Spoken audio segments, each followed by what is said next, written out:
it on my phone.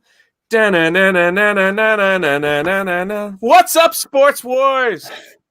We are live, Sports Wars. A little impromptu live stream with no Jeremy. We don't see Jeremy here anywhere because we are the kings of Sports Wars. He doesn't even know we're doing this.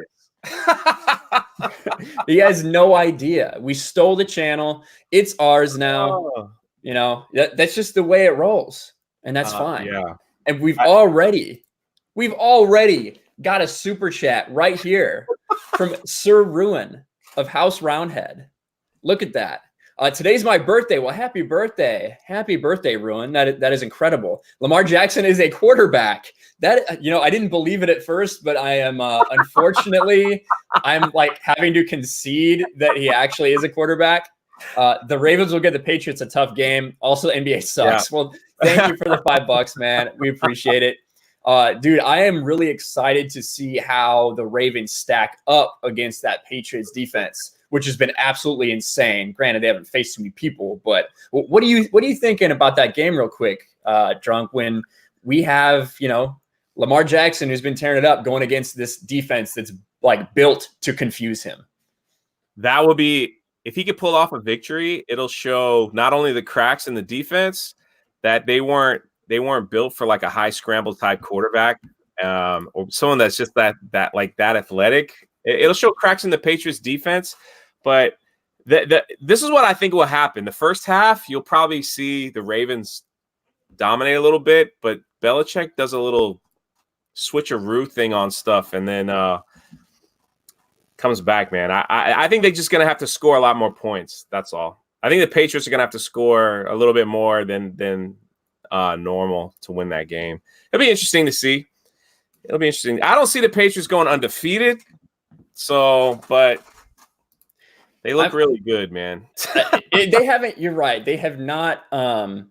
They haven't really. Exactly. They haven't played anybody yet. I'm gonna go share this link out on Twitter real quick. Just let everybody know we are live. Yeah, and then I'll come back. While you're doing that, we had the NBA kickoff yesterday. We had the Nationals win, unbelievable, and I don't know if we're allowed to talk sports betting, but good God, if someone put $100 on the Nationals at the start of the playoffs and they win the World Series, it would be.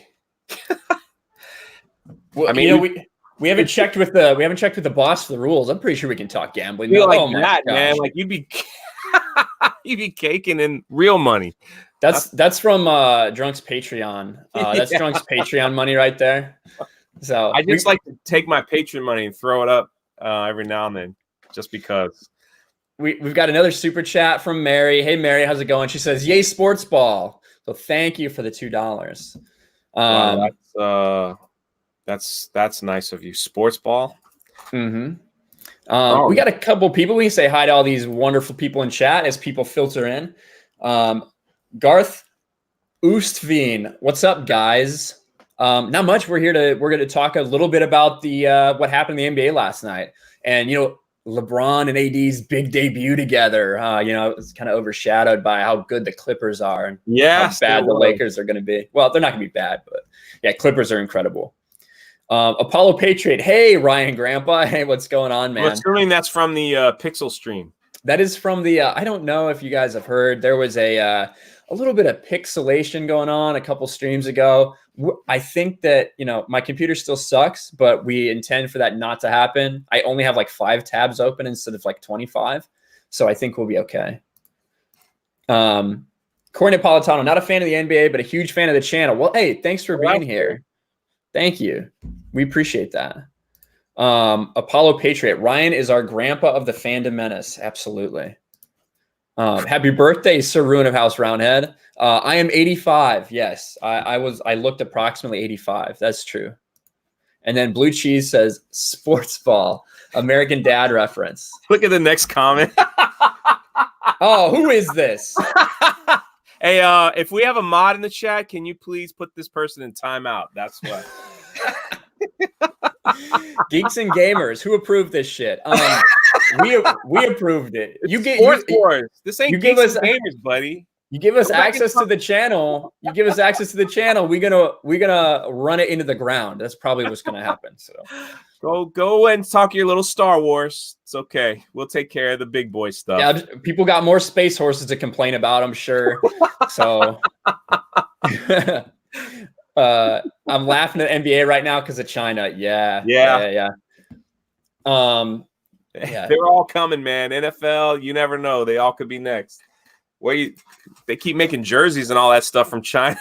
I mean, you never know. That's where I got a bunch of mine, actually, to be honest, because they're like $20. And, sometimes I don't feel like paying that much money for a jersey. But I'm going to send some other people from the team the link here because I saw Jeremy looks like he wants to come in. So I'll send that link out. He's just going to laugh at us and talk about the Patriots. And we're talking NBA. He probably didn't even watch the game. He's like, is there an NBA team in Alabama? That's what he's going to ask.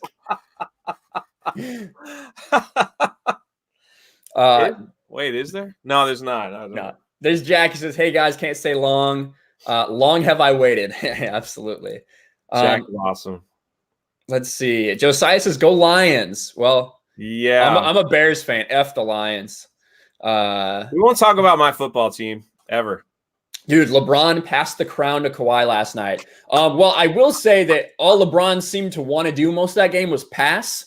So, I mean, that's pretty appropriate, although it's more appropriate to say Kawhi just came up and ripped it from him. They didn't even have their full team. Kawhi, the king of LA now.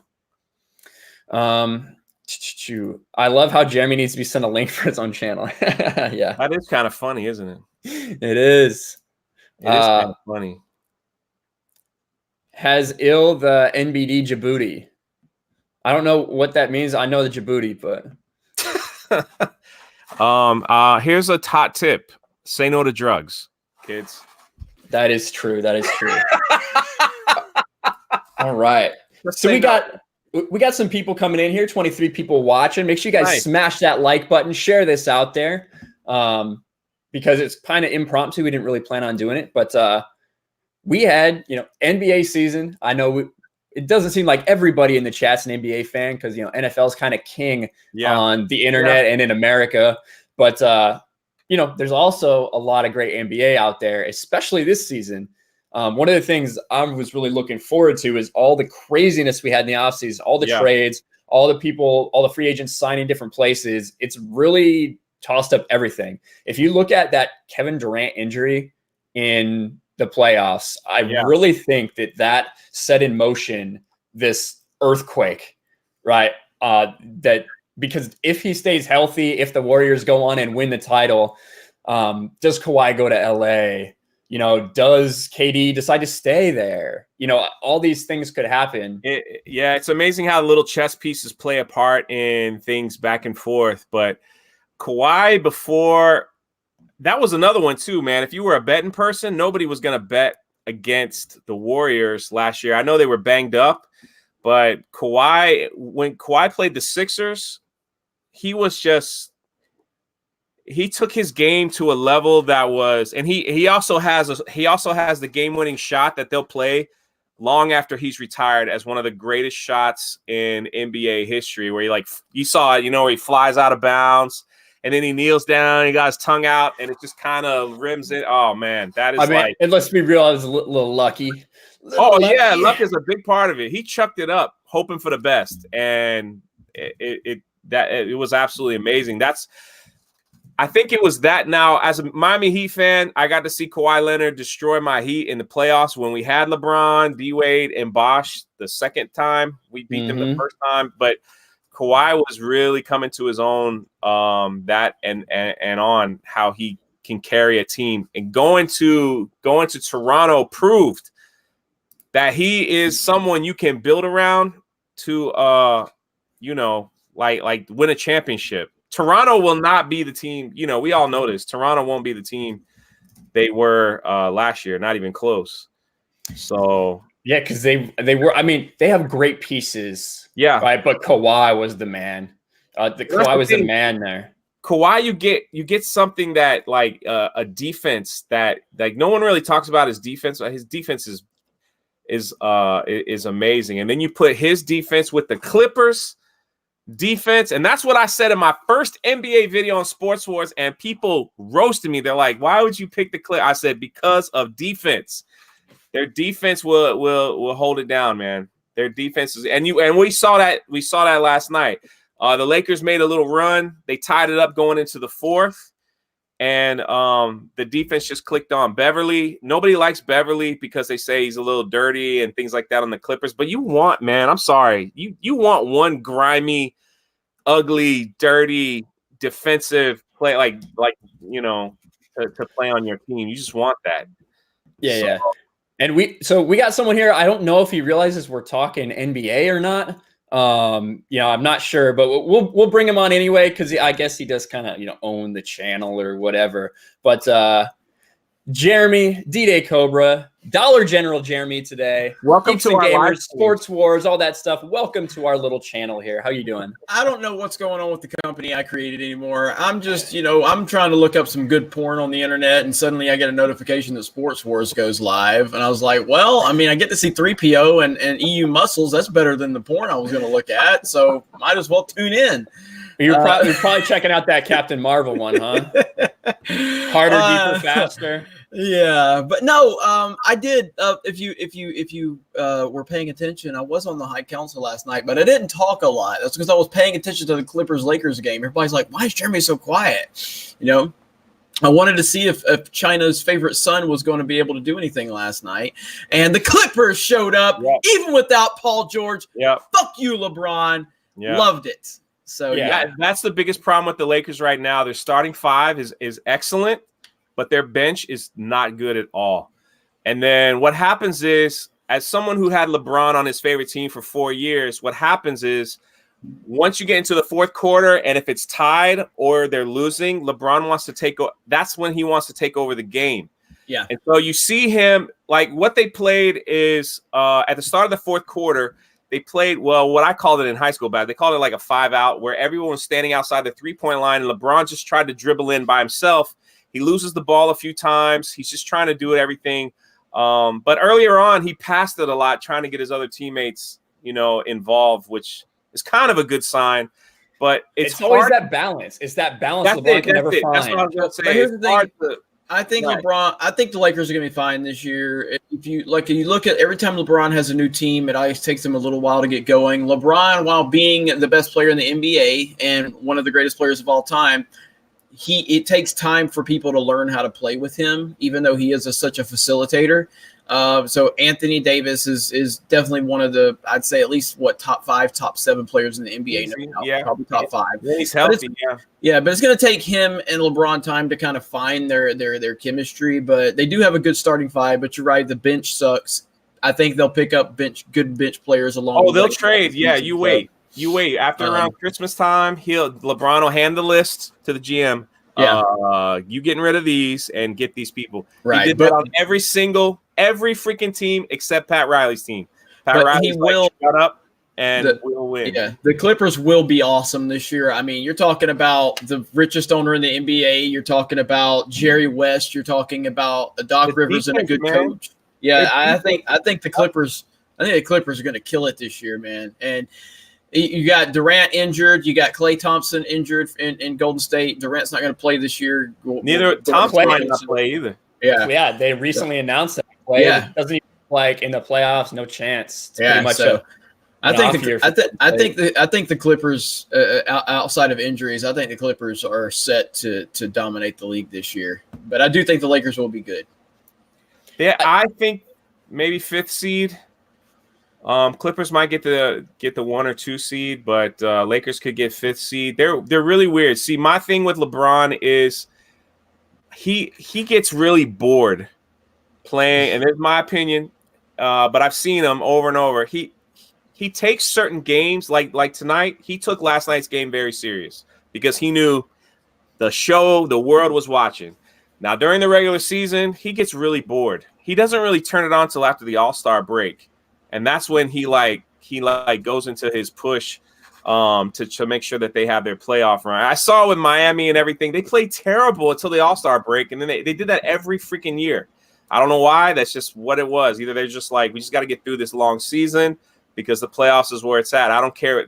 what seed we get because we'll just dominate.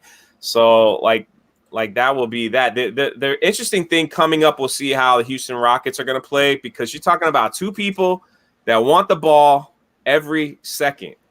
You're talking two people, and there's a reason when they were in OKC that they weren't really on the same. Westbrook ran his offense and Harden ran the offense on OKC. They were younger, but Harden came off the bench and ran the bench player, so he ran his own offense. Yep. And so, but putting them together will be interesting to see, like, how that's going to work. You got two high octane power people, and if their defense doesn't hold up, they're going to have to outscore everybody as far as Houston. And then Golden State will probably be fine. They won't be the dominant force that they have been, but they'll do pretty well because you got shooters.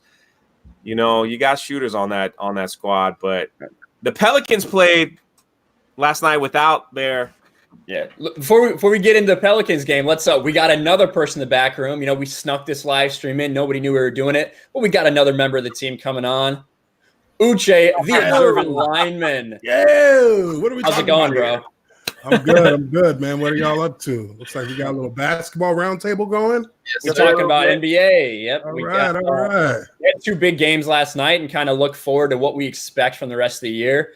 And Drunk, you brought up the Pelicans and the Raptors, which, obviously if Kawhi was on that team, would have meant a little more for them getting those rings that night. Didn't quite feel like that team, but those rings were absolutely ridiculous as one of the biggest championship rings they've ever had. Got each one's got a 1.75 carat diamond on top.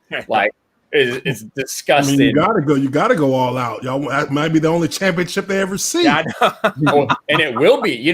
It was really a really interesting move for them to trade DeMar DeRozan, who had been this this really team dude for them, who had wanted to be in Toronto, signed a long-term deal in Toronto with them. And they decided to not really do him dirty, but go and get Kawhi. Trade him, get Kawhi, gamble it all on this season. And it worked. It helped that Kevin Durant got injured. But it was really, really interesting, and it paid off for them. And, hats off. They're going to enjoy that one in Toronto for a long time.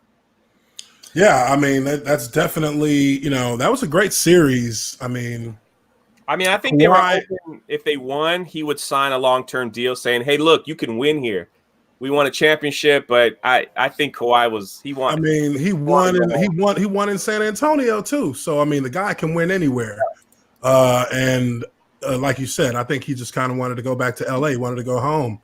And really, he's set up with a great opportunity there. Only problem there is that you're coming out of the Western Conference, which is a entirely different beast. You got to go through a gauntlet. Yeah, but they're beat up this year, man. It's beat up. It's a beat up conference. That only means that Houston is going to now be a front runner. Houston's going to be trash this year. I think Houston's going to be trash. I think Houston's going to take it a big step back. I think that Russ Westbrook is going to add so much drama and pressure to that team. Mike D'Antoni is not on good terms with the GM. Mike D'Antoni's not coming back for another year. He's going to be fired. He's going to be uncertain about his future. Russ and Harden are going to have to learn how, obviously they did coexist when they're both very young. Mm-hmm. And I think Russ is going to do everything he can to fit into their analytical style of play, but he doesn't fit into that style of play. Russ can't shoot the ball. He doesn't fit into any style of play. Russell Westbrook can definitely shoot the ball. No, he cannot. Not anymore. He has not anymore. Bro, not anymore. He can't shoot for shit the last 3 years. His shot is what was his field goal percentage the last 3 years? I'd have to look at the stats, but he has lost his over 50%. Then he's still no way. No, it's nowhere close to 50. I would imagine his 3-point percentage over the past several years has been around 30, which is not is not great for today's NBA. 43% for his regular field goal percentage, right? Yeah, that's his field goal percentage last year was 43%. Yeah. Okay. He's an attacker, man. He can attack that.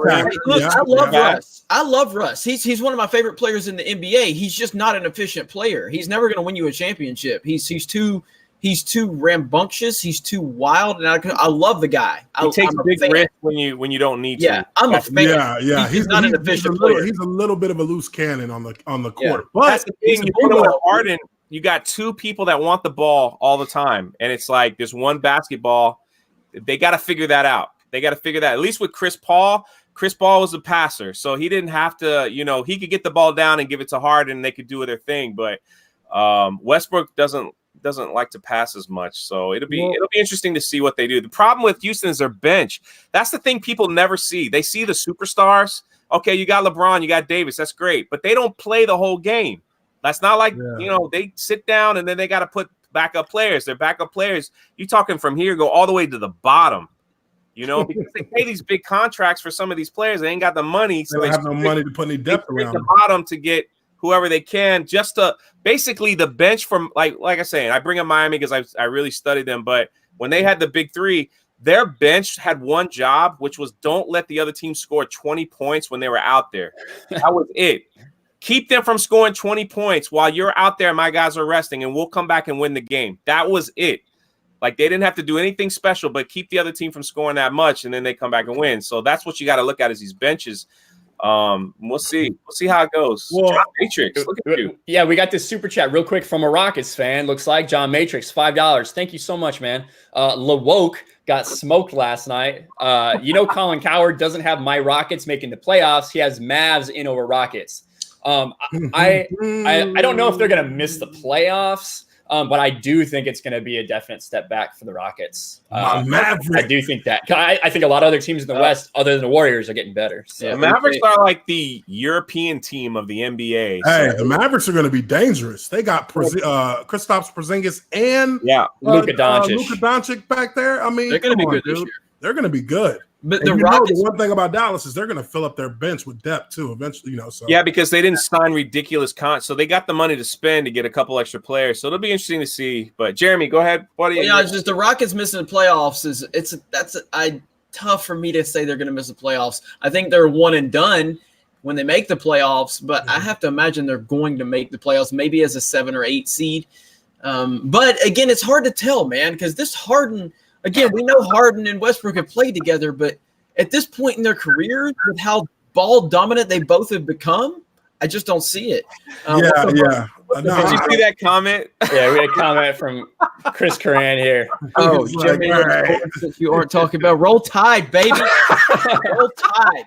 We got excited. We got 3 fucking weeks, man, for Tua to get healthy because I'm panicking right now. I think it'll be interesting to see if Harden and Russell kind of revert back to that style that they had in OKC. I mean, they're friends. So, I mean, at the end of the day, Harden was becoming too big to stay in Oklahoma, no doubt. But, at this point, Harden has been in Houston for what, 4 or 5 years? He's been in there, and hasn't produced anything outside of, his ridiculous stats personally. Yeah. I think at this point, it would be the best opportunity for him to, to look at the situation and say, okay, you know what, I can get the points whenever, but let's make this work so that we can, stretch the teams we go against out more, so we can become a little bit more of a threat collectively. I think that he's a player. He's not. I mean, he is a superstar, right? He's a diva, right? But that's like you're coming back to an old friend. It's going to be like nothing changed. Yeah, but they never played together. You remember Harden came off the bench. They both ran their own offenses but they are cool. They are cool. Yeah, there's no doubt. But it's just their playing style is I got to have the ball. No problem, Westbrook. When you sit, Harden will come in. He'll have the ball, and we'll go down here. The problem with Harden is he disappears in the big game. He always does. I don't know why that is. Even when OKC went to the finals, he was horrible. Miami, he disappeared. He was horrible. And they said that Miami will lose that series because Harden will be the X factor. Well, he was the X factor for Miami winning that series, and he just disappeared. But I mean, you got to talk Portland. They added a couple things, and people like the sleepers are the Jazz and the Nuggets because they've got they're sleepers, dude. They're like really well-rounded. So the Jazz for sure. Once we get closer to the Jazz are just really fast. So it's just offense. Once you get closer to Christmas, we'll have a better. But the other game last night was the Pelicans and Toronto that went into overtime. Would that game have been different if Zion was there? Ryan, I mean, there had been fewer burgers for the concession people to sell. I talked about that before. I think with Aaron, him and I kind of agreed that the dude is so big. 285 at 6'6", 6'7", with as high as he can jump. It's not good on knees. And I think he's going to have a lot of issues.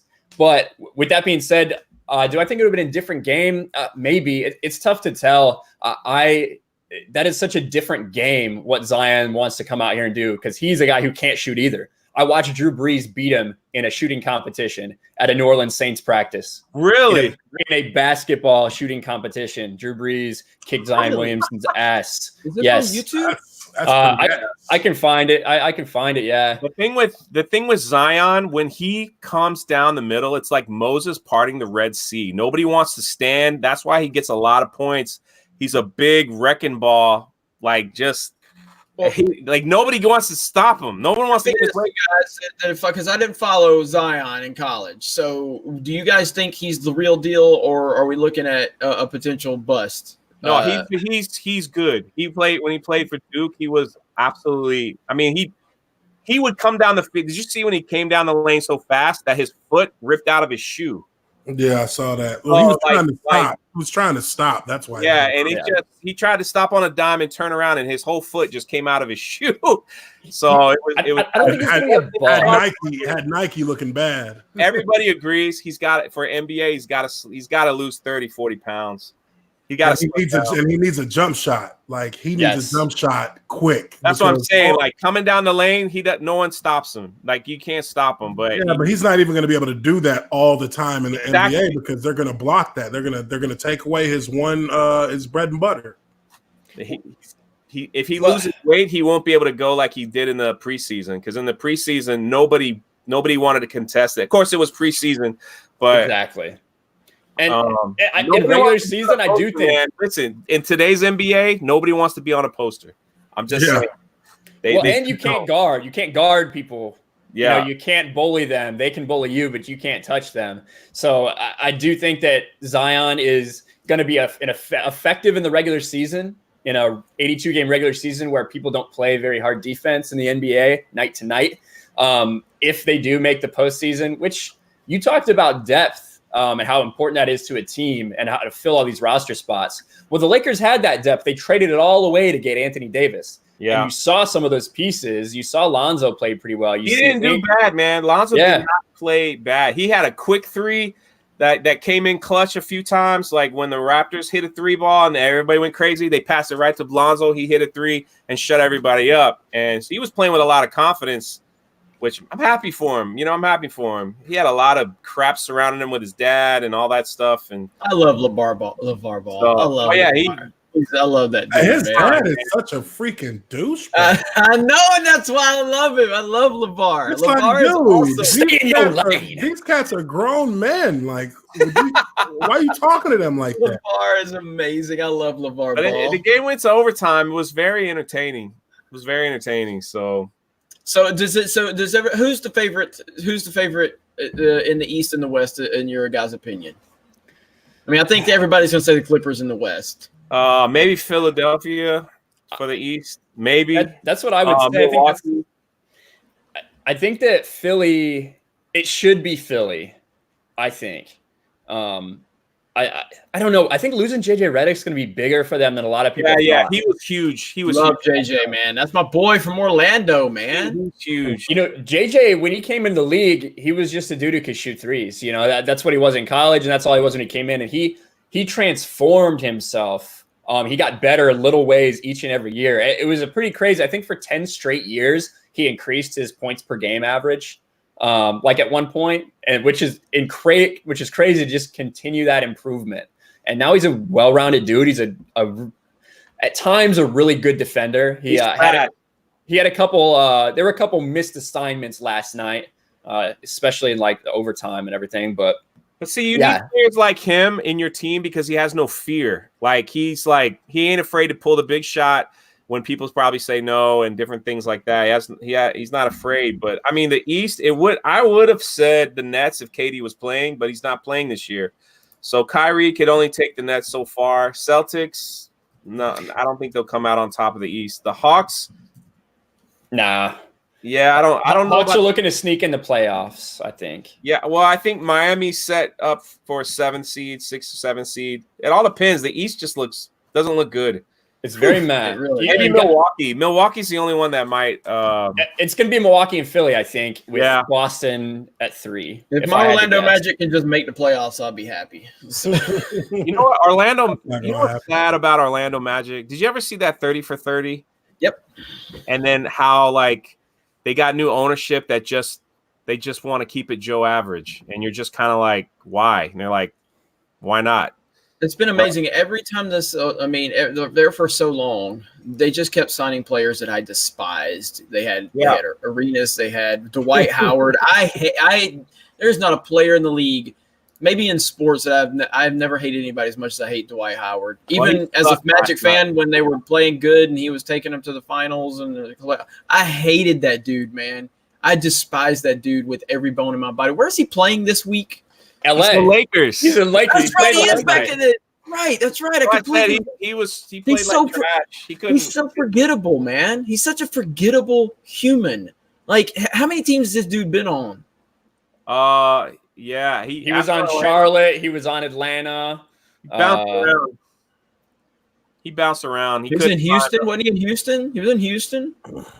Yeah, for like a couple of weeks or something. Yeah, I think so. Yeah. And went to LA for a month. Couldn't stand the way Kobe's work ethic was. So this dude is such a joke. He's lazy, He's lazy. So that's a joke. I can't stand that dude, man. But that was the funniest thing. Kobe tried to talk him into staying, and then when he just left, Kobe comes out and unfollows him on Instagram. Yeah, it was so funny, man. It was so funny. Kobe's that bitch. Kobe's that dude, man. So. But hey, real quick, I don't know if you guys talked about this yet, but have we talked about Jordan's comments on Steph? No, we haven't. Yeah, so MJ came out, I don't really know how it was brought up, but he started talking about Steph, and somebody asked him if he was a Hall of Famer. Yeah, he said, and he goes, "Well, I mean, not yet. He's still got some stuff to do." Which, that's Jordan, man. That's Jordan. It is Jordan, and Steph's won 3 championships. He's won 2 MVPs. There's no one that has those accolades that is not in the NBA Hall of Fame. He's a video game on the NBA, though. You got to admit, he's a video game out there. He's changed the NBA. So he's Steph Curry has, I think, changed the NBA and the way that people are going to be playing for the next 5 years. Not necessarily for the better. I mean, cats just disregard the art of the game now and just want to shoot 3-pointers. I feel like the basketball has lost a little bit because of that. 3's more than 2, so why not? I don't like Steph Curry. So yeah, 3 is more than 2, but at the same time, you'd rather have a touchdown than a field goal. But you can be more dynamic when you can score from the outside and the inside, and the inside game is fading away. And when you live and die by the 3, that's never going to be. I think we'll see a shift with some big men that will come up and they'll try to slow that stuff down because they ain't. Yeah, they'll live and die by the 3, but if they can find consistency, pounding back into the inside again, it'll be different. With the way the league is now, you can't play defense, so having somebody big down there that could just that could shoot free throws, you would never lose.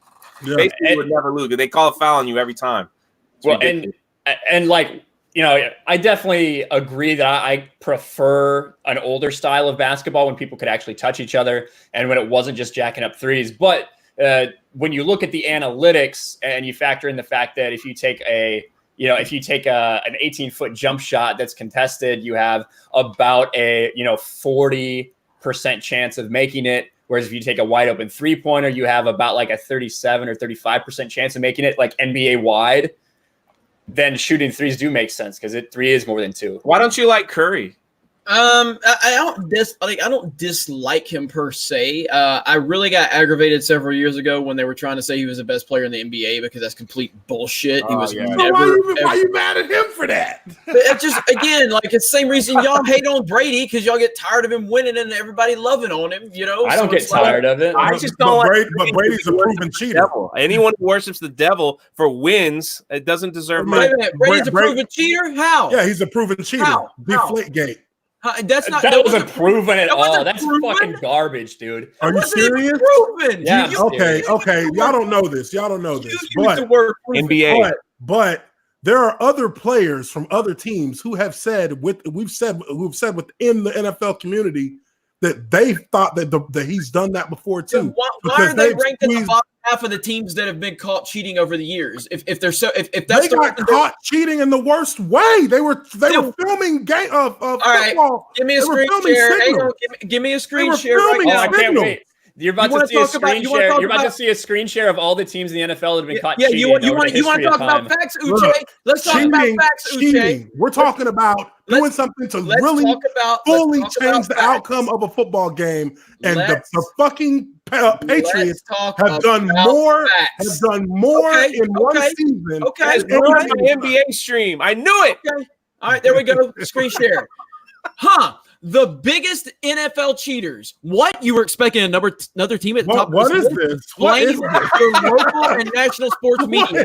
Okay, somebody just put some fucking site together. It's not. I've seen this shit before, dude. This is actually data. Yeah. The Denver Broncos have the 2 highest fines in the history of the NFL. Fines for what? Fines for cheating, for salary cap violations. Salary cap violation. Dude, that shit ain't cheating.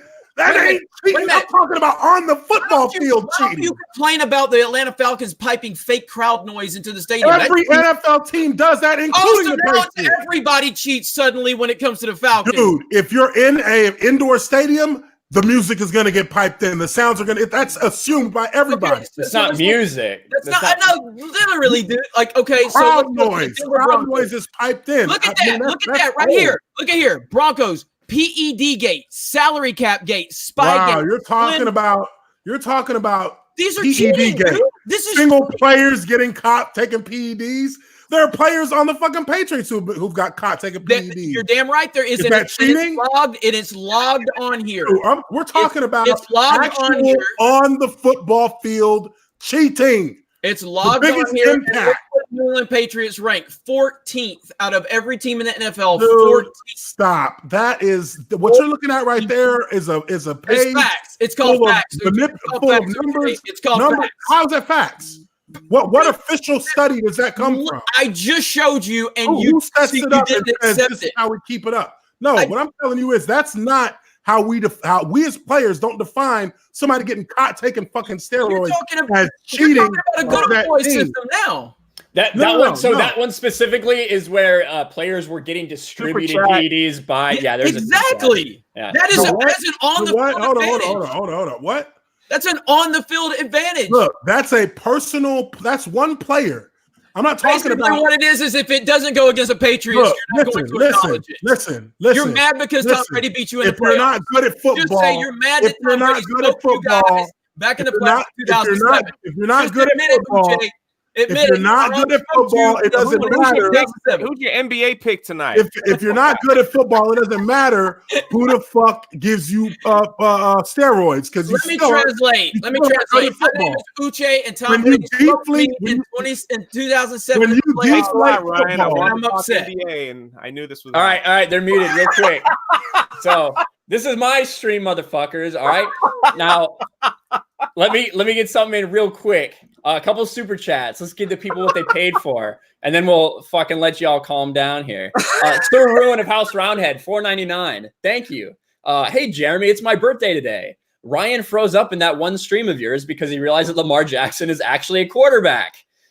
Maybe that's true. It is shocking. I don't want to admit it. I do not want to admit it. And then another one, $5 from Chris Curran. Ignore the Brady haters, Jeremy. They can't stand winners. So, all right, here we go. Let's unmute. Play with Zach Greek. Play with Zach Greek right there.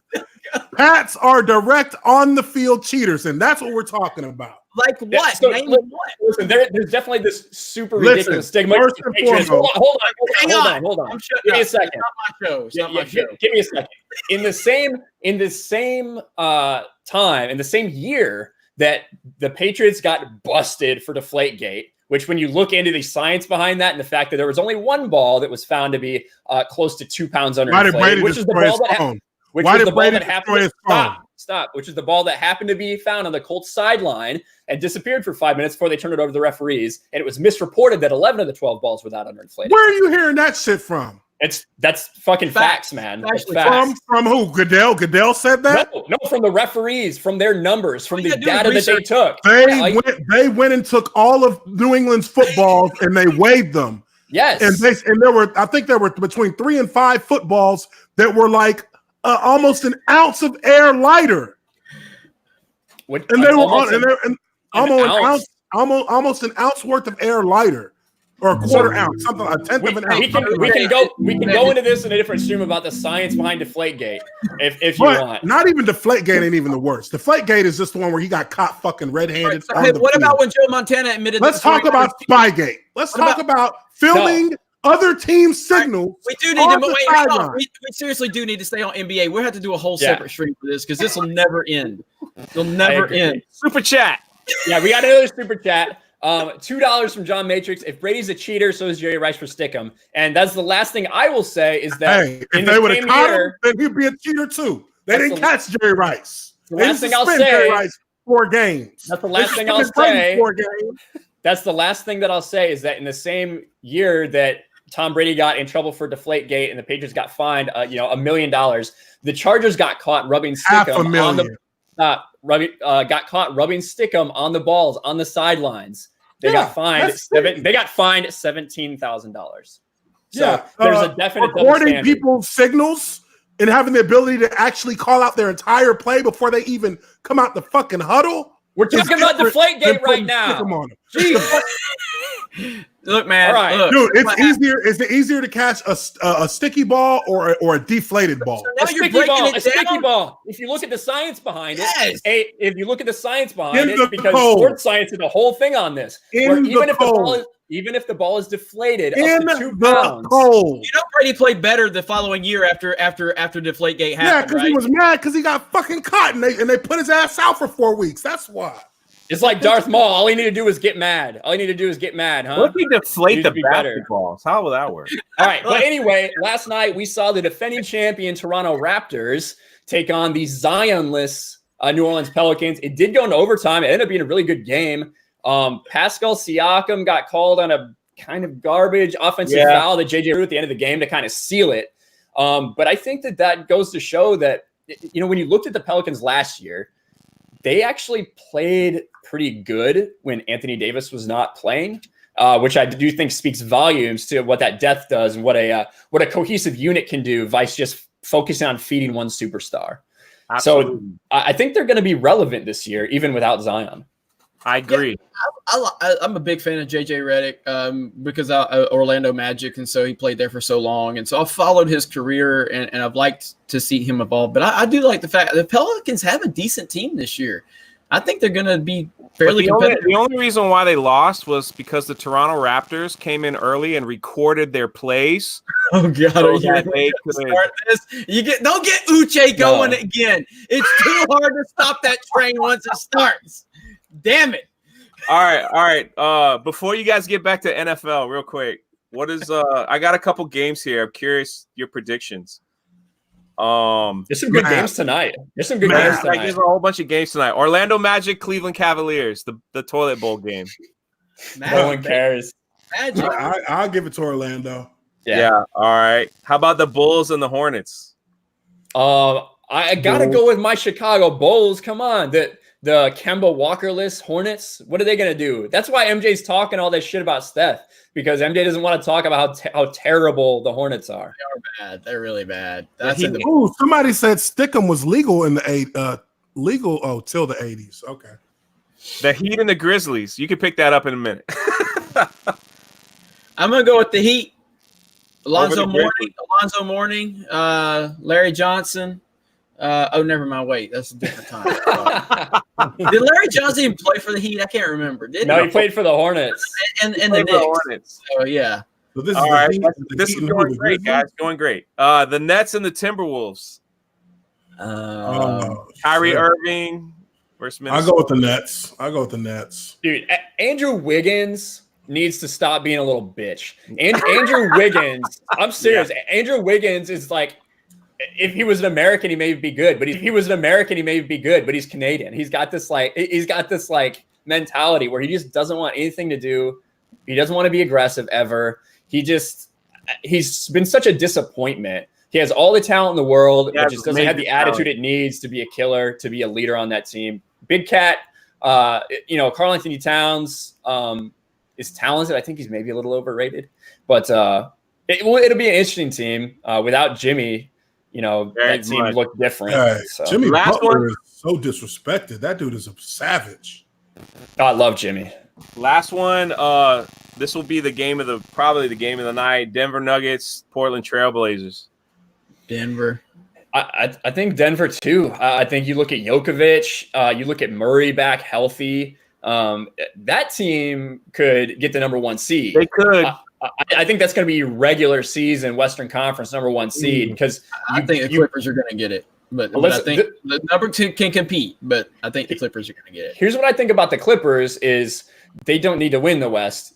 They need to get everyone healthy. Paul George is going to be out for a while and take some breaks. Kawhi Leonard is going to do what he did last year and take some games off. Only play maybe 75% of the regular season to stay fresh.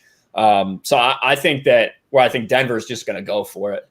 Well, Portland added size for rebounding abilities. They added Hassan Whiteside, who only plays well when the team is winning. He's not a clutch player, but he can block a lot of shots. So they added they added that for rebounding and block shots and stuff. So that could add a little bit to Portland. Everything runs through Dame, and we'll see how that goes. But when he's off shooting, that team loses bad. So, all right, go back to football now. We got it out of our system. Beluid Scorpio has something very concise to say. My balls deflate in the pool. Absolutely, that makes sense. Can we give a shout out to Ryan for not going pixelated today so far? It's been a really great accomplishment on Ryan's part. So it has been good so far. I told Drunk I only have 5 tabs open as opposed to like 25. So I think that was part of the problem. Did you see the GoldenEye 64 memes last night? It was good. I see everything. I'm thinking about maybe shirt, maybe. I'm thinking about getting a shirt. I'm thinking about getting a pixelated Ryan shirt. Someone asked, do you see the Spurs making the playoffs this year? West, I say yes, only because the other teams are banged up. And they got their point guard back. Yeah. They got Murray back. Yeah. He's going to be healthy. Hard to imagine a Popovich team not making the playoffs. But they have to play against the Mavericks. They won't. Well, 8 teams make the playoffs, so it's that 6, 7, 8 seed should be there. That's usually up in the air. So the West is so loaded, man. Like the Kings are up and coming. They just gave Buddy Hield like $25 million a year or something. Something insane for Buddy Hield. I feel like that's why they need to go to the top 16 format for the entire playoffs. They talk about that every year. Kill East and West and just go top 16. That way you get East playing West and vice versa throughout the whole playoffs. Yeah, but eventually it'll switch. Like, East was dominant for a long time, then it switched to West. It's going to switch back. East won last year. Yeah. I mean, okay, let's think about the last 20 years. The East only has a handful of championships. Miami got 3 of them in there. Miami got 2. From top to bottom, the West dominated. 3, one with Pat Riley back in the day. Yeah. From top to bottom, the West has been the dominant force in basketball. Because of been LeBron being in the East has really been the only reason that the East has been relevant. And even most of those times they go and LeBron's team loses anyway. Yeah, because I mean, if you think about it, you could take away the entire Eastern Conference and just run the NBA playoffs with the Western Conference, and it would be just as entertaining. It would be way more entertaining than what you see on the in the Eastern Conference when you got 2 or 3 teams that can make the playoffs with a losing record. Like, Well, what do you guys think about the Warriors this year? I mean, how bad is this drop-off going to be for the Warriors? I mean, no Klay Thompson, no KD. No Sean Livingston, no Iguodala. This is going to be I think it's going to be a bad year for them. They're going to have to play, man. This is one thing with Curry. I think Steph Curry is one of the greatest shooters of all time. Although I do believe if he was playing back in the 90s when they were hand checking, I mean, I'm curious how many of these shots he'd be getting off. You know what I mean? But it is what it is. He's taking a full advantage of a soft NBA, which there's nothing wrong with that because every other player in the NBA has the same exact opportunity as he does, and he's still better than everybody. So that's how James Harden. That's why James Harden is a person. Like that's why we know the name James Harden because he takes advantage of soft NBA. Right. So I think that like Curry has benefited from an extremely good system. I don't think same with Steve Kerr almost like it's almost like he's just been blessed with a good system. But now you're going to see where I don't believe Steph Curry is that alpha that can actually like lead a bad team and make them far more relevant than they should be. Maybe he will, but I'm just saying. So let me talk to Uche's question real quick about the balance of the East and West. So we go championship. It was Raptors. So that's East. Then it was 2 West. Mm-hmm. Right. Then it was back to the East with Cleveland. Then it was back to the West with Golden State. Then it was back to 2 Golden with State Miami. had what, 2 or 3? 1. And they went 5 years in a row, but they only won 3 out of the 5. Okay. So then it went to Miami twice. Then it went back to Dallas and LA, and then it went to Boston. So it's pretty balanced. Like I don't know if you could see, but you can see the yellows are the championships.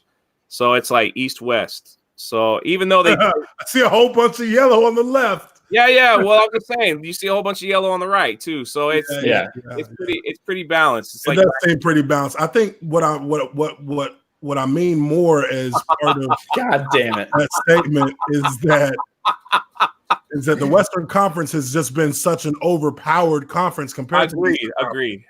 That you could easily take the top 5 or 6 teams out of the West, and they would fill up the entire East. Yeah, I agree. And I think that's what happened with the Warriors last year. They just got so beat up going all the way to the finals. And then beat up coming out of the West. You know, the weaker division West, and they were able to, overpower that. So I agree on that one. I had to make an appearance. I had to. I can't believe I got on the High Council last night. That was incredible. I like how I was dropping all these F-bombs like F Collider and all this stuff with your picture, with your pixelator. I didn't get to watch too much of it, but I'm sure you were channeling my energy anyway. So you see, what's his name? Well, we'll talk about that on another stream. But yeah. Go ahead, Uche. Go ahead, brother. What's up? I was going to say, what's his name? Started following me on Twitter. The dude from Collider. Christian? Nah. He's not with Collider. Yeah, Christian. Christian Harloff? Harloff, yeah. Okay. Nice. We direct messaged a few messages back and forth. Okay, tell him thank you. His video of him having a baby fit is my highest viewed video on my YouTube. That's true. You talking about when the Galaxy's Edge stuff? Yeah. Oh my God. I was like, dude, I've been a Star Wars fan for 5 freaking years. Here, take a tissue, motherfucker. Like, what you over here crying for? You over here crying like they shot your dog. He sure was crying about that, wasn't he? Yeah, tell him thank you for me. That helped me get my watch time up too. Rock Crin right here says, how's about those Clippers? 60 points from the bench. I mean, come on, absolutely. That's it, man. Them boys is deadly. They're so well rounded. They all play great defense. Patrick Beverley is a dude who, if he's on your team, you'll go to war for the dude. If he's not on your team, you want to murder him.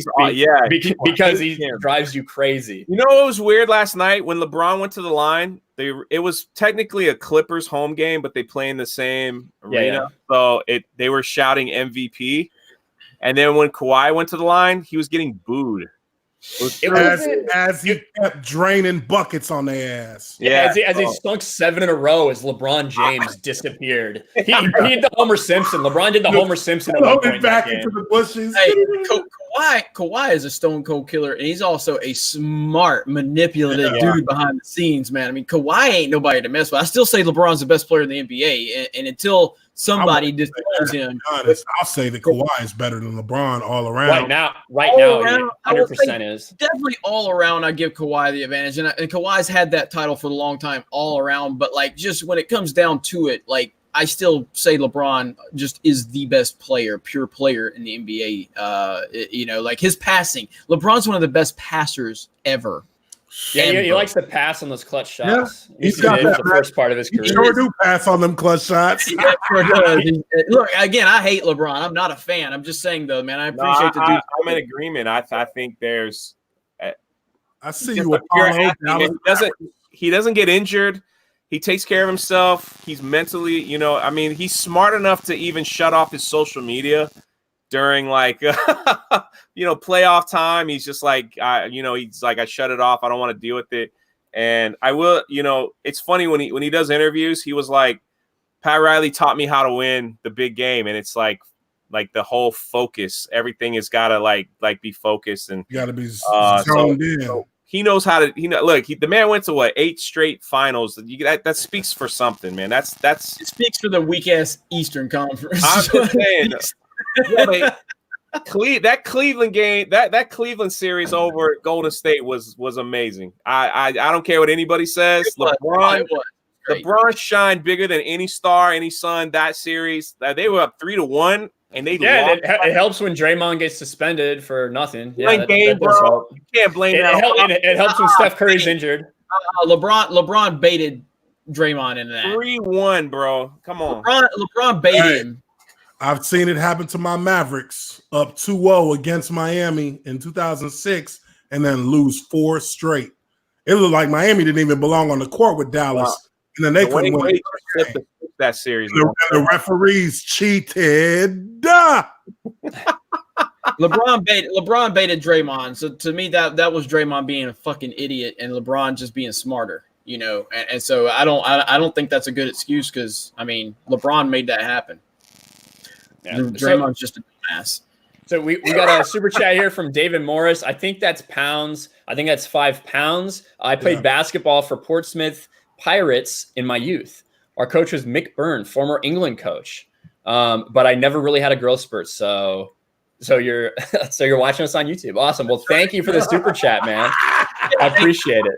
Thanks for all the super chats and support. I think this is what we're probably going to do is just, me and Drunk talked about, Drunk had the idea of us doing like a Monday show, like a recap after the NFL Sunday, or maybe even just wait till Tuesday. But I think Monday probably works better. We can just go live for about an hour, do a recap of the NFL weekend. And then occasionally when we have big moments, this is the best way I think to do it. This won't really necessarily grow the channel, but if we do these, it'll be content where people can come back and revisit it. Yeah, exactly. And that's what I love about sports is when a bunch of people just talk about it. Yeah, because this is fun, man. I get takes like this from Brianna Wilson. LeBron's a bitch and Kawhi's the man. Hell yeah. But LeBron wouldn't defend Kawhi. Wow, that's some strong words. I know, Brianna. And the thing is, too, he got asked about the growing rivalry between the Clippers and the Lakers. And after the game, and LeBron said, "Oh, there's no rivalry. Come on, you bitch. There's the only reason there ain't a rivalry is because you lost. You play the same position in the same city in the same building. Yeah. Of course, it's a rivalry, but you're about to get the short end of the stick for the next several years. Yeah, unless injury, I don't see the Lakers beating the Clippers. Is that static on your end, Drunk? I don't. You hear it now? Yeah. Should I? It's just like coming and going. I don't know what it is, but you hear it now? No. But it's kind of to my cell phone. Speaking of Kawhi, not as consistent as LeBron's stance on politics. Let me know if you hear it again while I move my phone out of the way. Hey, did you guys check? Oh, what is this? F you, Ryan. LeBron is the GOAT, says Justin Proper. The newly name changed Justin Proper. What's going on, buddy? Hey, here's a funny story. So I was using voice text and I typically type a certain name Ryan a lot. So there's my spell check is just all automatically going to go to that. So I was like, hey, Ryan, did you just sign into Sports Wars? Because I got a notification, and it spelled out RIAN. And then I put like, and I was like, Ryan. And then he goes, I have never, what did you say? I've never been I've never been so insulted in my life. I'm going to screenshot that and put that on Twitter is what I'm going to do. That little interaction was great. It's weird signing into Sports Wars and Jeremy messaged you. Is that you poking around down there? Yeah, like I thought he was sleeping or something. I thought he was making a video. I didn't think he'd know. Yeah, it's me. I'm trying to sign in. Okay, here you go. I'm like, oh man. I feel dirty after that. Like, what if his phone was in his back pocket? I don't know. Like, Porzingis and Doncic both dropped double doubles. Okay. Oh, that's somebody's prediction? No, that's what they did last night. Or they didn't play last night. 6 days ago. My bad. 6 days I was ago. going to say in preseason. Yeah. I mean, yeah, Doncic. I love Doncic. I really like watching the dude. He makes me feel like I could actually play a professional sport because he doesn't look like he can jump or run, but he's just really good. Baller, dude. He's a baller. That's why the Mavericks will continue to be relevant, is because they go and find that unique talent that's not obvious, but once you see them on the court, once they're on the court and they're in a groove, you can see the talent. I mean, Porzingis, think about it. You have 2 7-foot+ power forwards that can shoot the 3-ball too, back to back, and one of them is more athletic than the other. Being Kristaps is more athletic than Dirk to a certain degree. Oh yeah. Dirk was athletic. I think he was a little underrated on how athletic he was when he moved to the basket, but Doncic has Dirk's kind of shooting ability from the perimeter, and so does Porzingis. And then Porzingis actually has good inside game and good defense.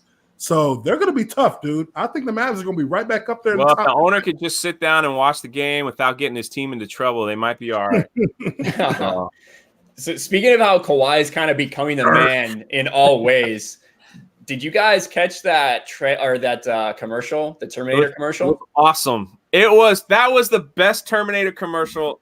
It was awesome. All right, it was awesome. We got to show parts of it here. Yeah, it was Arnold, Kawhi Leonard. Oh my gosh. Arnold's like, "Hey, Terminator." And Kawhi's like, "Why do people keep calling me that?" It's really funny. And they used this laugh at oh my God. Yeah. That was yeah. See, you guys got to watch it. Look at that bicep. Jesus. He's 75 years old, man. 75, right? He still got it. You're about to see Arnold look like a puny man next to Kawhi. I'm going to turn that up more. On StreamYards, it's usually kind of quiet. I don't know. We'll see. All right. Let me know. Claimed. Copyright claimed. Hey, Kawhi. Oh, hey, Arnold. Hey, Kawhi. Is that good for you guys? Yeah, that's good. Yeah. All right. I'll stop it a little in between because it is from Paramount. So welcome to LA. Thank you. It's great to have you here. I love his voice. Because you have zero emotion. Hold on. Look at how small he looks. God. Look at how small he looks compared to him. If you missed it, he goes, "Why do people keep calling me Terminator?" And Arnold says, "Because you have zero emotion." Hey, you feel no pain, you have no mercy. Trust me, it's a compliment, okay? Whoa, am I seeing double? Somebody call Sarah Connor. Well, isn't this cute? A Terminator? So just people are like, wow, Arnold and I forget him, both look great in this. And I'm like, Linda Hamilton. Linda Hamilton there is like, she don't look great, but she's in the commercial. Guys. She's alive. She is alive, yes. Theater convention. He's the real Terminator. Yeah, well, you're the one with the crazy robot laugh. Good thing. Otherwise, I'd have to terminate you. They're like, wait, this just got real. Hasta la vista, baby. What is it, baby?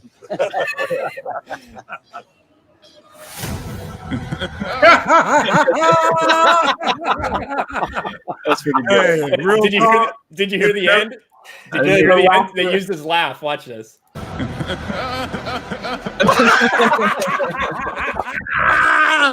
Hey, I tell you what though, if you never seen the trailer and you seen that commercial, I'd be like, I'm gonna go watch that. Yeah, that was cool, man. I gotta give him that. That was a cool commercial. That was a cool commercial.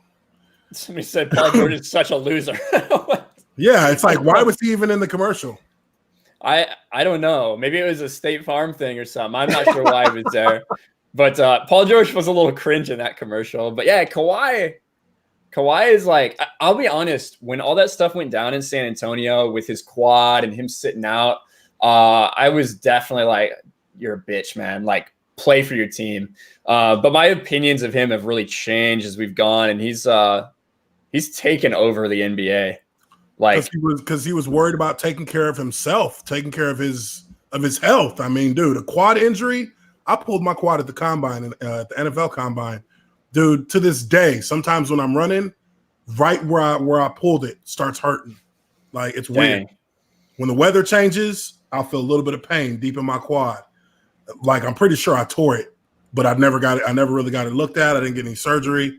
But the quad takes forever, dude. It takes forever. Well, Uche, can you explain? I might sound stupid here, but like, how does that work? You get an injury on the field, they take you back. They have like a mini setup to try to get a quick diagnosis, or yeah. Generally, and then you got to go see a specialist like the next day. Is that normally how it works? It depends. I mean, for like you always have the right to go get a second opinion without the team. You know, you can't, and it's in the CBA. There can't be any repercussion for you going and seeking another opinion outside of the team. But generally, if it's a head injury, you usually always go to it's part of the rules that you go to a third party doctor to get evaluated by someone who's not affiliated with the team. If it's like, a shoulder or a quad or anything like that, it's up to you, right? They'll give you a diagnosis. The team doctor will give you will kind of give you a prognosis on what you need to do. Trainers will set up a rehab plan, but they're not always spot on. And it's not that they're not trying to be. It's that sometimes, you got to, your own body. You know your body best. So whatever, even if they say it's this, if you feel it's a little bit different, players will go get another opinion. And that's just encouraged. I just want to go to the doctor that Paul George went to after he broke his leg, because a lot of those NBA cats, they don't even go to the doctors. Did you guys remember that injury? Such a freak injury, man. I mean, it was like clack. Yeah. And I didn't think the man would even walk after something like that. And it's just he's out there playing like, he lost some weight so he wouldn't have so much pressure put. I wonder what are you pretty positive he might still feel pain in that injury? Oh, it'll never feel the same. It'll never feel like the same, right? Yeah. Like, it's more like just discomfort, right? Well, it's weird, man. It's hard to explain. I had 2 knee surgeries on a torn meniscus and torn cartilage. And after the torn meniscus, the first surgery, I can say that it felt 95% back to normal, like 95, 97%. After the second surgery, it never felt the same after the second one. It never felt right. It always felt, even though when they did an MRI, they were like, dude, it's healed. You're good. Because they put stem cells in my knee to heal it, to rebuild the cartilage. Damn. And it didn't matter, dude. My knee, something was just wrong with it. Even though medically it looked like it was fine, it just doesn't have the same tightness. Didn't have the same, it didn't feel as rigid as it was when, before I heard it the second time. And even to this day, there are certain movements, if I do them for enough times, my knee will start hurting just a little bit and be uncomfortable. Do you think it gets in players' heads after they have a bad injury that they don't want to push themselves because they don't want to hurt themselves again? Or I think maybe some and maybe not for others. It's hard to speak for other players, but I know just being around guys and, have my own situation like that, I really feel like the biggest hurdle is getting the confidence to actually test it. You may feel like it's healed, but what the movement was that hurt it, and you have to make that movement again consistently without it hurting for you to then get that confidence, because you lose a lot of strength in the muscles around injuries. So you have to actually rebuild your muscles. When you have knee surgery, it's not the knee that takes the longest to heal. It's the quad muscle that supports everything above the knee. because they actually, once your knee gets past a certain point of expansion, when they expand it open for surgery, the quad literally shuts down to like 12% strength. Like literal atrophy sets in within hours. 12% strength. It has no strength in it. And you spend 6 to 8 months really rehabbing the quad muscle to create stability again in the knee. So that's, a lot of players really, it's about getting the strength back and everything around the injury.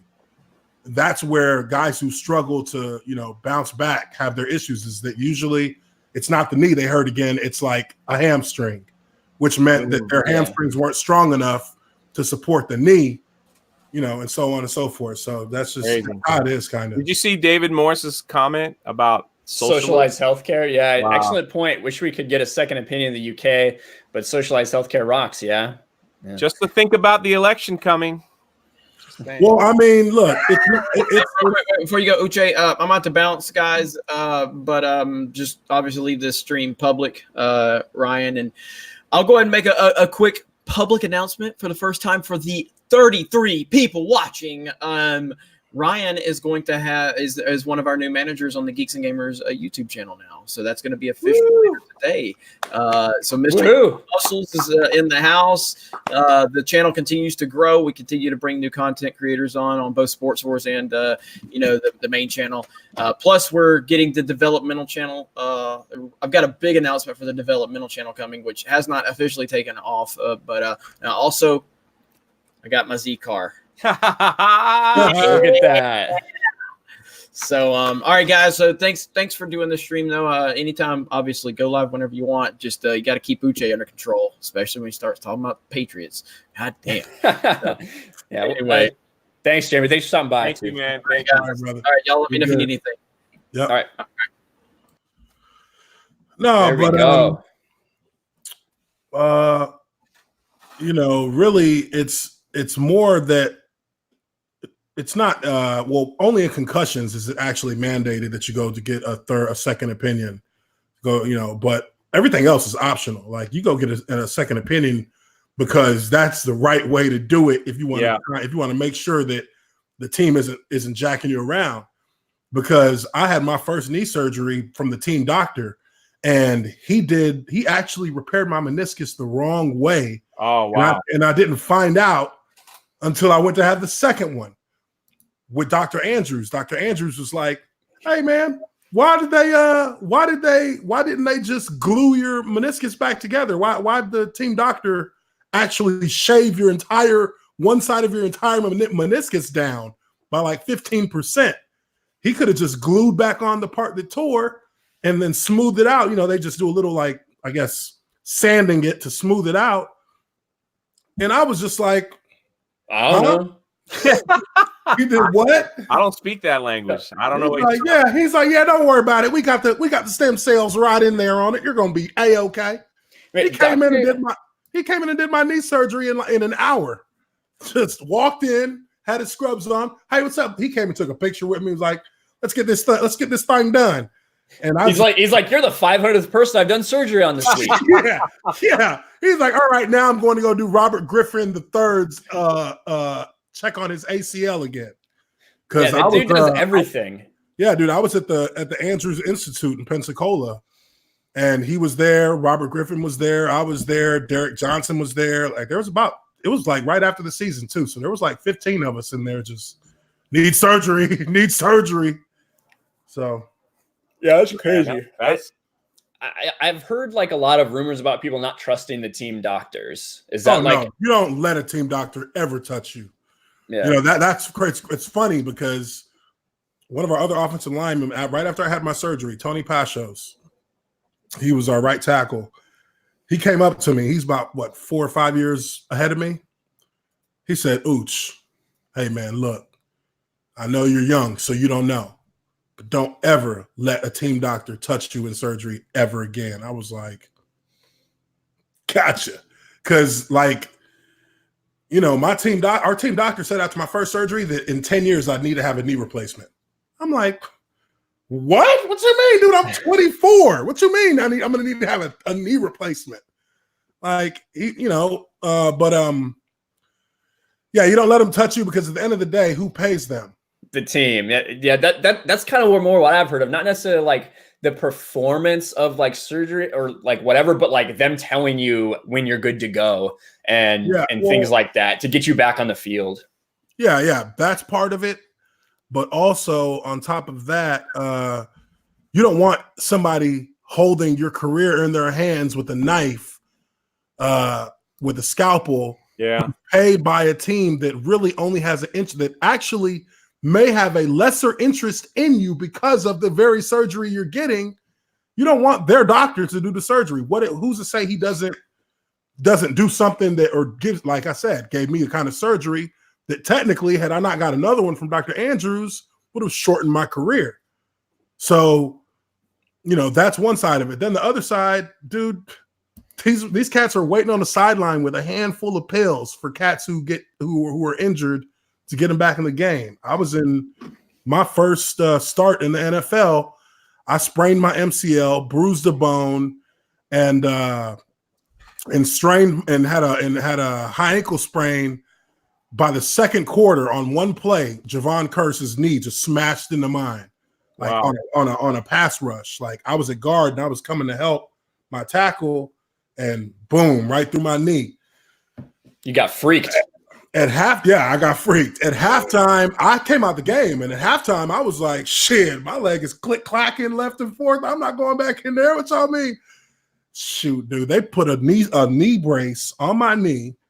Doctor comes and sits over to me next to me on the bench while guys are getting warmed up, because I went out a little early to ride on the bike outside to try and warm up. Because they were like, look, Ooch, only thing we got left is a tight end. We're going to put a tight end at tackle. I was like, all right. So I'm sitting on the bench. Team doctor comes, walks up, sits down next to me like sly as shit. Just, whoop. Hey, Ooch, take this. Puts his hand behind him like this. Got 2 orange pills. Pop them. Didn't feel nothing the rest of the game. What the hell?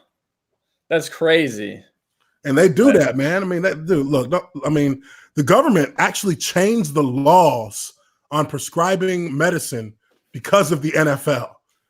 Because the NFL doctors, like all the team doctors, they would come, dude, we would be sitting on the plane, for going to an away game, and these guys would come down the aisle with the little luggage bag, open it up, pills. Whatever you want in bottles, and they would just hand us like 4 each. 4 pills. Here's some Vicodin. Here's some Oxy. Here's some Hydro. You sure you want all this on a live stream, brother? That's all. This is all out there, man. This is all out there. Hey, it's out there, I'm just saying. I don't want like Congress changed the law. They said they can't. They said that NFL doctors can you can't fly with prescribed medicine as a doctor anymore across state lines, or that's drug trafficking. So they, I remember it because one day on the plane to an away game, everybody's like, "Hey, where's our pills?" And they're like, "Oh, we can't do that anymore." No. God. I never took the pills. I hoarded them and sold them to teammates. I had Are you sure you want this on a live stream? Just saying. Dude, I don't care. Shit, what they gonna do? They don't prove it. They gotta prove it. They gotta prove that I did it. And just because I said I did it, I could be lying. I could be lying. This is just for the lulls. Yes, right. You know what I mean? If any lawyer has to contact me, I didn't hear him say anything. His mic was actually muted. We don't know what he said. Exactly. I don't know. But yeah, dude, like the whole pill culture, that whole prescription culture, that shit flooded the NFL 5 years before it flooded the general public. There's a ton of players who are straight addicts for pills, dude. Like, I hoarded them because I've never been a pill person, but I hoarded them because I knew there were cats on the team come week 12, week 13, week 14, week 15. These guys who were like linebackers, like, I mean, I'll name drop. No, I'm not gonna name drop. Yeah, it's probably good, yeah. But I mean, there's cats who are well known, even outside of Jacksonville, who played in Jacksonville with me. Well known cats. By week 14, 15, hey, Ooch, you got any of those pills? How many you got? I'm like, shit. Zip. That'll be $5,000. Like here's like 20 pills, 30 pills, 5,000. Boom. Like dudes didn't give a fuck because they needed that, dude. Like Toradol, dude. Even after the NFL stopped allowing, they stopped allowing players to take the injection of Toradol because that apparently is like 10 times worse on your liver over the course of time than just taking like the equivalent, which is ibuprofen. Mm-hmm. So they started giving out ibuprofen, high milligram ibuprofens instead. I think that was like 2012 because the NFL, after all the CTE stuff hit, the NFL started pretty much doing a sweep of everything. And then they started going because players started talking about Toradol in news interviews, talking about how, man, I couldn't play without Toradol. And real talk, dude, I was not willing to play without Toradol. Like, that's how bad it was for a lot of players. Because, dude, you know what it feels like? Do you know what it feels like to play in an NFL game? Like, no, I don't know how that feels. An hour after the game, you know what you feel like? Like you got up on Mike Tyson? Dude, one game in my entire career, I went without playing Toradol. Well, early in my career, I went without playing Toradol. That was against Indianapolis in 2008. We beat them. We ran like 70 plays that game. We literally ran the ball like 50 times. That MJD era? Yeah. And we beat them on a last-second field goal in Indianapolis. Was that the one where MJD kneeled at the 1 yard line? Yeah. Right, and it didn't score the touchdown? I remember that game, yeah. And, dude, I was so utterly exhausted after the game. Like, I was sitting in my locker like, is this what it takes to win one fucking game? One game? This is how I feel. And, I didn't take any Toradol because I didn't feel sore. On Monday, I felt sore-ish. On Tuesday, I could barely move. Wow. And after that, dude, I took Toradol. They gave me it because, we called it the T train. After you get done with pregame warm-ups, there's a line going out the doctor's office. The entire team just lined up. Pull your pants down to your cheeks. They pop a needle in there, squeeze that Toradol in. Literally 20 seconds later, you feel no pain. You don't feel any pain on the field. You don't feel any pain until Tuesday. You feel nothing until Tuesday. You just feel like you feel energy and you feel like your muscles are recovered. Wow. And then you play the game. After the game, you're like, I feel all right. So, you go hang out that night. If you win, you go hang out. The next day, you're going through like light workout, then, review the film. And even then, you don't really feel anything in terms of like soreness, but that Toradol wears off like Monday, right before you go to sleep. You start feeling it and like your toes are a little bit sore. The bottom of your feet feel like they're a little sore. And then you wake up the next morning. I woke up the next morning. I couldn't even touch my alarm clock. It was sitting on the nightstand and my arm was just literally shaking, trying to reach it. And then it just dropped down because I couldn't hold it up. But, each game takes, that's why the players rally against an extra 2 games so hard. Yeah. Because the toll that one game takes out of you and to be able to recover, you're never by week 2, by week 3, your body is exhausted. You just understand how to recover it to the point where you can play the next game, and you get a boost because they give you anti-inflammatories to keep your body, able to operate at a high level without having to deal with the soreness. When you don't have to think about the soreness, it's something else. I got a funny question, and then I guess we'll wrap up because we're only supposed to go an hour. But have you ever seen the show Ballers on HBO? Yeah, I've seen that shit. How true to life is that for an NFL player from that movie Ball, with like agents and managers and team owners and all that money just throwing him out, and it's just a TV show, right? There's no. A lot of that is just a TV show. Yeah. I partied with my agent maybe 2 or 3 times my entire career, which we partied, but it wasn't like nothing. I mean, it was wild, but it wasn't like how they be having it on the show. Shit, there's a certain point where we're like, all right, I'm going back to my room later. But I don't watch shows like that because when you see like the one guy who's an offensive lineman, Yeah. it's like that motherfucker would never. He doesn't look anything like an offensive lineman. He doesn't move. He looks so out of shape, so unathletic, so utterly the opposite of an offensive lineman at the professional level that I don't. Just the image of that means I can't watch this show. Then I see the little diva wide receiver or running back, whoever the hell he is. I'm like, no. I understand it's acting, right? So these guys have never been.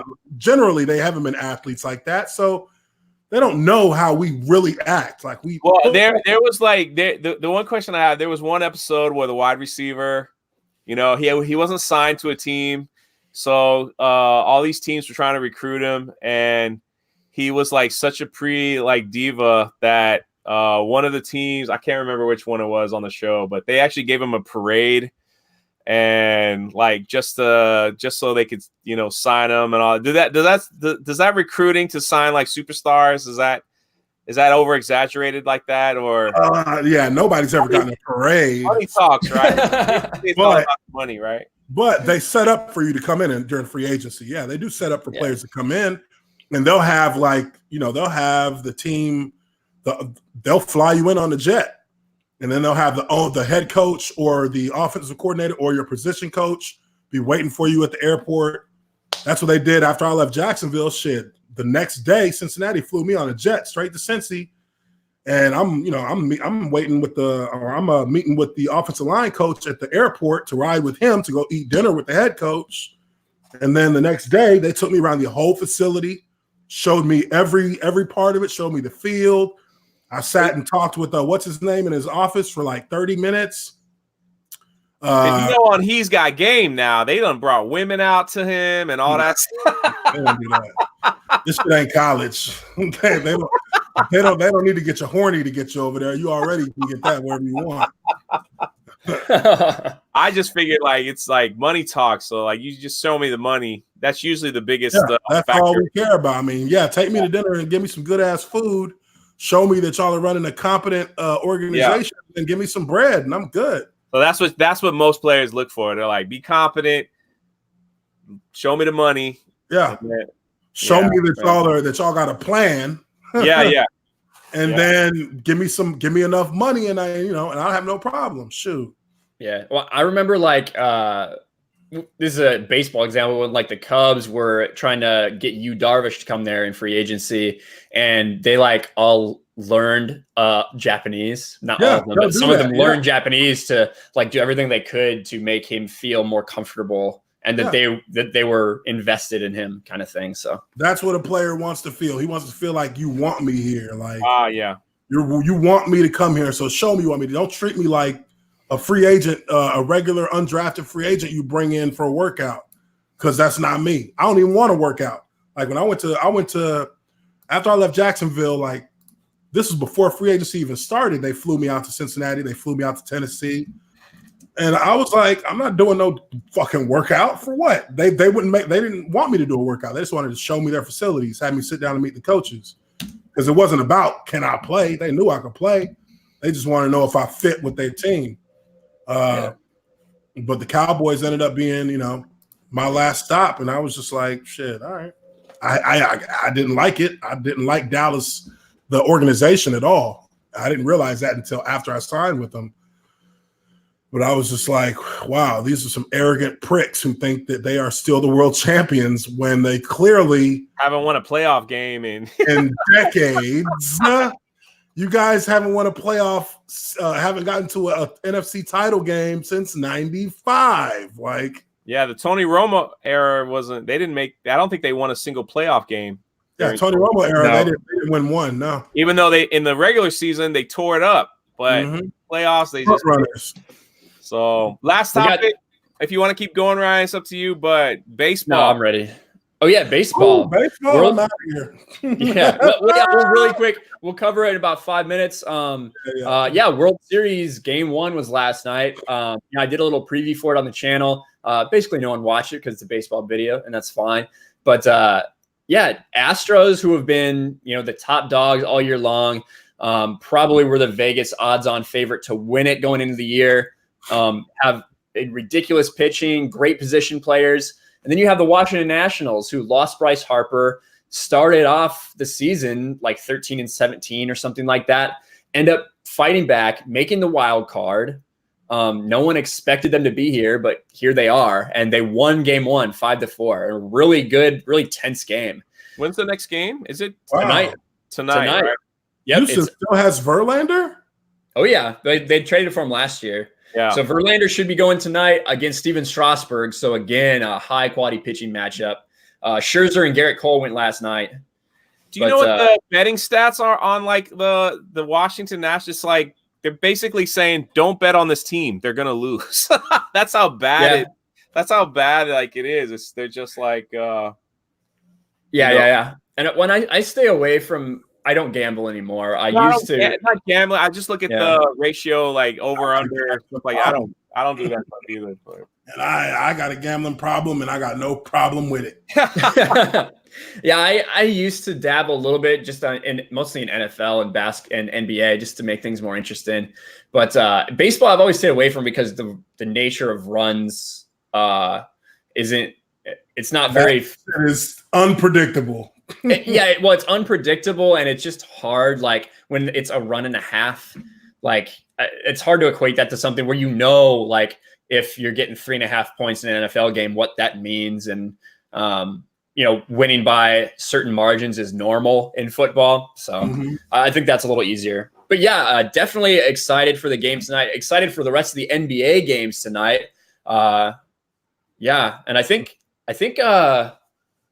There's some great games on tomorrow night, on Thursday night on NBA TNT. I forget which ones exactly. I think Sixers and Celtics or Sixers and Clippers, somebody like that. But Brooklyn, yeah, I have to check, but it's all gas to the floor, man. Like pedal to the floor.